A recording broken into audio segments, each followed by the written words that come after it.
A tale well calculated to keep you in suspense.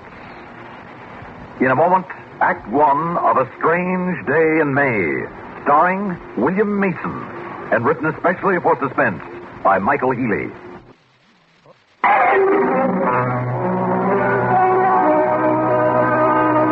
It could have been yesterday or 100 days before. I'm not sure anymore.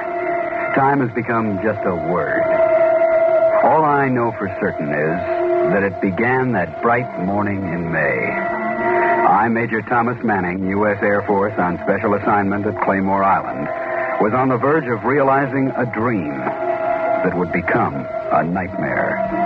I was suited up, waiting to be put into the rocket Gibraltar 3, saying goodbye to my wife, Mary. I guess it was the quietest room at Claymore that morning.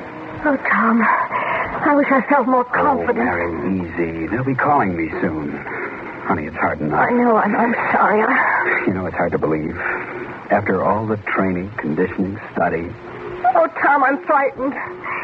It seemed like a dream until now. I haven't dared let myself think what could happen. But now... Honey, please, don't talk like that. It's really no more dangerous than driving a car. Tom, you know what I'm talking about. Look, Mary, Will you listen? 2 men before you have gone up there and disappeared. Just vanished. Vanished somewhere up there. What's going to happen to you? Mary, we've been all through this. I don't know what happened to those other men. We may never know, but we've got to try and find out.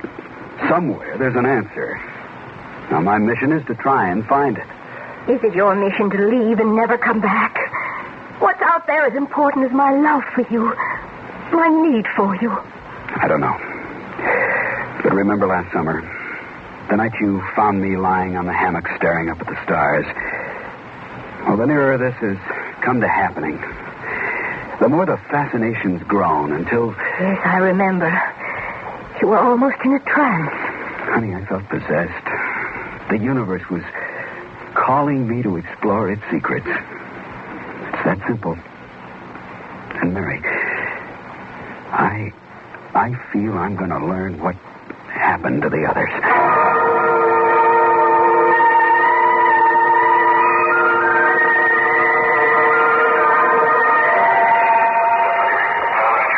This is Maurice Tarplin speaking to you from the network pool at Claymore Island facility, just off the southern coast of California, where astronaut Major Thomas Manning will blast off within the hour into the frontier aloft we know as space. It seems fairly definite that this flight is more than experimental.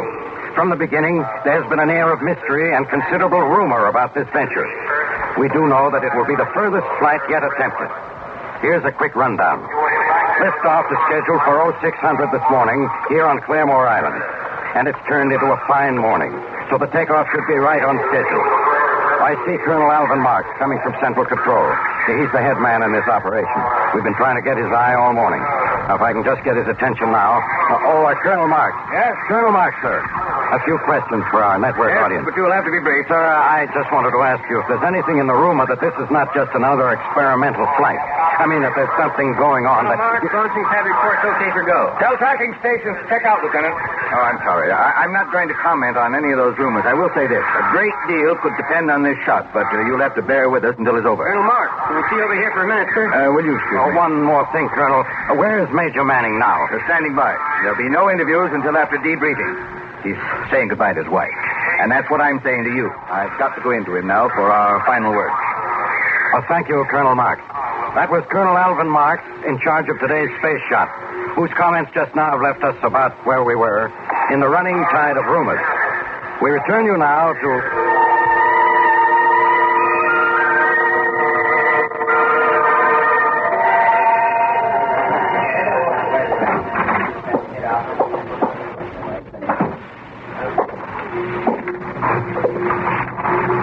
Hello, Colonel Marks. Well, it's almost time. How do you feel, Tom? Fine, sir. And anxious. Good. Mary, you'll be able to watch the liftoff from here if you like. Colonel Marks, do you think there is life, hostile life on any other planet? We can only guess. Possible. I'd say that if there is, it would be a far different kind of being than we know, but who can say? It'll be a long time before we know the answer to that. I'll stand over by the window. What is it, Colonel?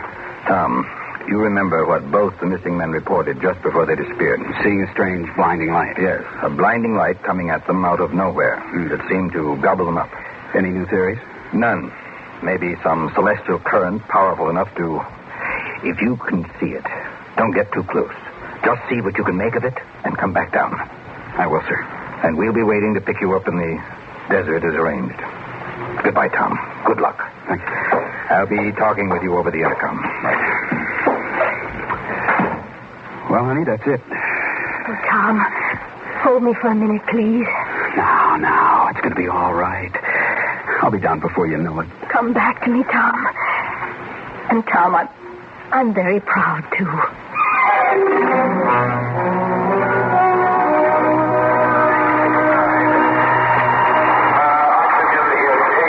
This is Maurice Tarplin at Network Pool, ladies and gentlemen. Astronaut Tom Manning is in the spaceship Gibraltar 3, which is being given a final check by the launching crew. This is a precision operation, the climax of checkout procedures that have touched every operational aspect of all systems. Excitement is mounting here. There is an ominous mixture of anxiety and hope in the air. Unless something unforeseen looms now, the flight will definitely go on schedule just a few moments from now. But we switch now to operations control, and Colonel Marks, who will be in continuous touch with Major Manning during his flight. Come in, Colonel Marks, at operations control. This is Colonel Marks. Hello, Gibraltar 3. Come in, Gibraltar 3. Can you read me? Over. All systems are go here, Tom. Good luck. Over. Our vast audience is now linked with ground control and its connection with Major Manning. It's your baby, Tom. I'm switching you over to countdown. Any final questions? 4. No questions. 3. 2. 1. 0. Ignition. Liftoff.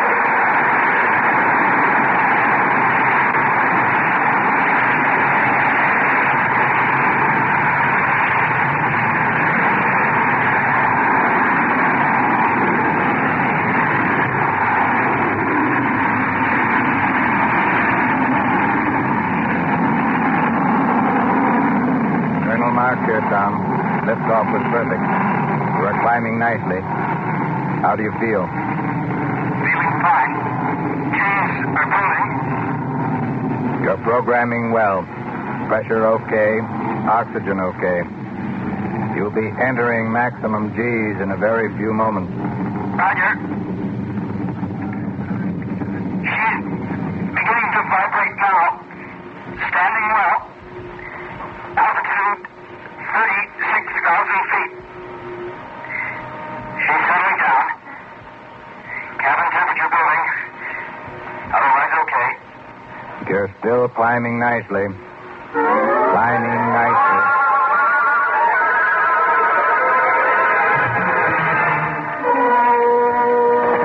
Tom, Manning, it's 2.6 hours, 8 minutes. Do you read me? Over. Yes, Colonel Marks. Time check's here. Colonel? Yes, Tom. I thought I ought to describe what I'm feeling. It's so still and quiet. I've been trying to think of words to express what I see and feel. The nearest I can come is blue rapture. I'm in a blue rapture. Maybe that has no meaning down there. I don't know. Colonel, something new is happening. Or seems to be. I keep thinking I'm seeing something darting out ahead of me. Probably my imagination, but... Like what, Tom? have been spotting something, but I couldn't tell what it was. I can see it. Kind of glowing out there. It seems to be getting closer. I suddenly feel very strange. Hard to get breath, yet oxygen pressure is fine. Don't understand. Aye, sir. I'm trying. But they're fouled somehow. Can't understand it. Keep trying. We can't hide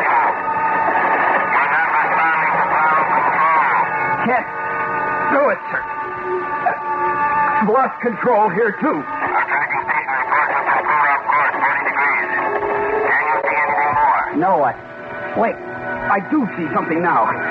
It's coming closer. Closer and closer. Try to get away, Tom. Try and take control again. Hurry, before it's too late. Can't do it. No use. Coming closer. What is it? Great blinding light. Like an aurora borealis. I can't see her. What is it, Tom? Too blinding. What's happening? Tom, can you read me? I'm not getting it. Colonel. Can you read me? Get below 3. Colonel. Get louder. Get below 3. Tracking station 3 on Colonel. This is Colonel Marks. Report, please.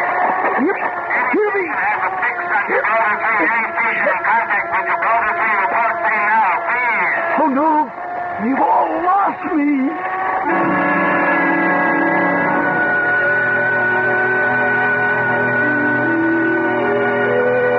When I realized I had lost contact with the Earth, I blacked out. How long I was out, how my ship landed, how I survived. Major? I'll never know. I never learned. Major Manning? But I did come to. Major Manning, Oh, can you he's hear me? moving now. Oh, my head. Throbbing feels like somebody swinging a 12-pound sledgehammer against my brain by the numbers. Major? Oh, make the hammer stop. Somebody, please make him stop. How are you feeling, Major? Coming around now. Oh, I thought I heard a voice. How does it look, Doctor? You'll be all right, Colonel Marks. Good. Well, Mary Manning, what do you think now? I can't quite believe it, Colonel Marks. Just proves out our theory again. I don't know about the others, but... Okay. Annie. Where am I? Right now, you're lying on a cot at the base medical station. Colonel Marks. Was that you? Yes? Mary. Oh, Mary, it's good to be back. Hello, darling. Hello. Oh, just hello? You know, what kind of a greeting is that? Sorry, but that's the best I can do. What do you mean? Colonel, I can't stay here any longer. I understand. It's all right. Go ahead. Mary. Mary, where are you going? Now, settle back, please, Major. But that's my wife. What's the matter with her? Colonel, what is it? Why, nothing, Major. Really is remarkable, Colonel Marks. I never would have believed it if I hadn't seen it. You forget I've seen it twice before. I heard about it. Colonel Marks, how did I get here? We found you suspended on the fringe of the atmosphere and brought you down. But how did I get there? Possibly you were picked up and hurled there by what we sometimes call a celestial storm. Well, it must have been quite a shock. I mean, you probably thought you'd never see me again. Yes, of course. Doctor, I have to get back to my office now. I have to make the arrangements. How soon before you'll be ready? Another hour, I'd say. Fine. That'll be perfect. Just perfect.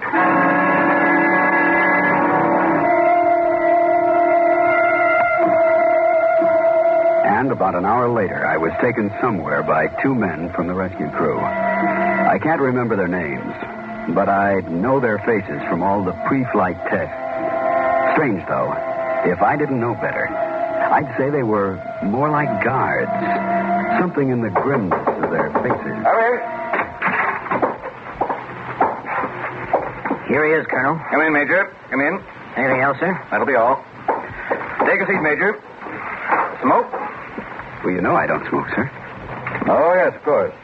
You do have friends that smoke, though, don't you? Well, sure. So what? What are you jotting down, sir? You've seen me smoke before, haven't you? Yes, many times. Why? Colonel, How was the trip, Major? Well, everything was fine until I saw it. Until you saw what? The blinding light. Blinding light? The blinding light that the other 2 astronauts saw just before they disappeared. Sir, if you'll pardon me saying so, this questioning seems a little odd, considering... I do not pardon you, Major. There is an infinite variety of answers to even the most minute questions. It's only a matter of choosing the most correct one. Well, I'm afraid I don't follow, sir. Perhaps you will, in time. May we continue? Sorry, sir. It doesn't matter about this blinding light. That was the celestial storm I mentioned. There is another more important point. What's that, sir? I'm getting to it. But first, at what speed were you traveling when you saw this light? As I sat here and listened to this familiar voice and tone and stare about these familiar walls, I kept thinking, another question. this is unreal. I want you to Something's know wrong. Something's unsafe. It's true. I was part of a And puzzle. why did you land? The pieces that make And up this the light, picture did match, it but follow you, or would do you not follow quite fit. I know. And I wonder if perhaps I it isn't know. me. Maybe my mind was affected somehow. I'm waiting for an answer, Major. What was your speed? I'm not sure, sir. The gauges seem to be off on my last reading. Are you sure you don't know, Major? Sir, if I knew, I would tell you. Maybe, maybe not. But why shouldn't I, sir? You might have reasons of your own. Now, what reason could I possibly have for withholding information from you? What time did you lift off this morning? What time did I lift off? I'm waiting for your answer. 600 hours. And now to the point, Major. What was your mission? My mission? You mean the space probe? Come now, Major. Let's get down to cases. Call it a space probe or anything else, but wasn't your mission to get information about our installations here? I don't get it. It's as if you didn't even know me. My mission was to learn what happened to the other two men. I see. What are you doing, Colonel? Calling the guards. I'm finished with you. It's up to the doctors now. The guards? Well, exactly why do I need to be guarded? Colonel, the doctor. What? Hello, thank you. What? Colonel, I'll kill you with your own gun. Oh, now look, son. Be sensible. Return that revolver. It won't help you. No, thanks. I know exactly what's going on. You're only making it hard on yourself, son. We'll try and help you if you'll let us. Colonel, sir, are you all right? Tell him yes. Everything is all right. Return to your post. Yes. He's gone. Now what? I don't know. I've got to think. Mary, I got to get home and tell her what's happened. Sorry, Colonel, but I'll have to belt you one. Give yourself up. The authorities will get you sooner or later. There. See you, Colonel.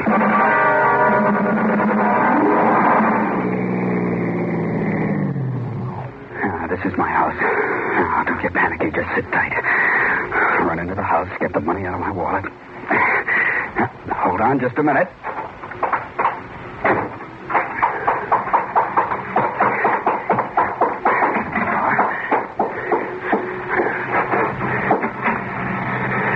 Now, let's see, where did I leave my wallet? Oh, yeah, I remember. Yeah, must be in this drawer somewhere. What are you doing? Oh, Mary, am I glad to see you. You've no idea what I've been through. Here, let me pay the cab driver and I'll... No need for that. It's been taken care of. Oh, I see. Mary, Don't touch me. Oh, Mary, aren't you glad to see me? Why, yes, of course. It's just that I... Mary, look at me. Mary, this is your husband, Tom Manning. Mary, what's the matter with you? What's the matter with everybody? Why, nothing. Nothing at all. Well, then why do you look at me like I was some kind of a bug or something? It's like you're not even the same person I said goodbye to this morning. Mary, don't you remember how you said goodbye to me just before I took off? Mary, you said, please come back to me. Listen to me, please. I don't know you. Oh, I'm Major Thomas Manning's wife, but you're not my husband. What are you saying? They've tricked you. I don't know whether I'm doing right or not, but I'm warning you to get out of here before it's too late. Mary, what are you saying? Shaking and let me go. All right, let her go. Colonel Marks. Grab him. Easy, fellow. Take it easy now. No, this can't be. This is my house. This is my wife. I'm afraid that's where you're wrong. You have no rights here whatsoever. For the love of... Colonel Marks, what is happening? You better come with us, Major. Major, we're going to take you to a nice place where you'll get lots of care. No, let go of me. Come along quietly. No, you're wrong. You're all wrong. Something is out of whack here. Well, that's that. I'm sorry you had to go through this, Mary. It's all right, sir. I saw them taking him away. He didn't see me, though. Sorry about this, Major Manning, especially the day before your flight into space. No trouble. Well, goodbye. See you tomorrow morning. Goodbye, Colonel. Goodbye, Colonel. Well, that was certainly a fright, Tom. Hysterical creatures are our counterparts on Earth. I felt so sorry for him. I wonder if they all act that way. Oh, at first, I think. But he'll calm down when he finds he won't be harmed. Strange, isn't it? Knowing that for every one of them, there's one of us up here. And so alike. Why, that man has a wife down there who's exactly like me. What will they do with him? Oh, take him to the Institute. Study him along with the other two. Well, he'll get good care there. Yes. And don't forget there's something to be learned from Earth creatures. Or people, rather. I think we'd have to call them people. Eventually, they probably will be. Now, the way I look at it, it's a small universe. Sooner or later, darling, we may need each other. We here and our, somewhat retarded twins on Earth.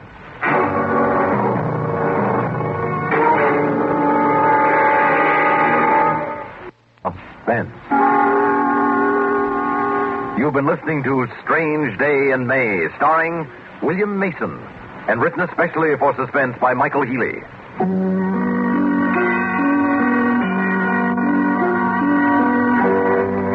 Suspense is produced and directed by Fred Hendrickson. Heard in tonight's story were Tony Darnay, Reynold Osborne, Bill Lipton, Herb Duncan, Maurice Tarplin, and Bill Smith. Music supervision by Ethel Huber. Sound patterns by Walter Otto. Technical direction by Michael Choskis. This is Stuart Metz speaking. Listen again next week when we return with another tale well calculated to keep you in suspense.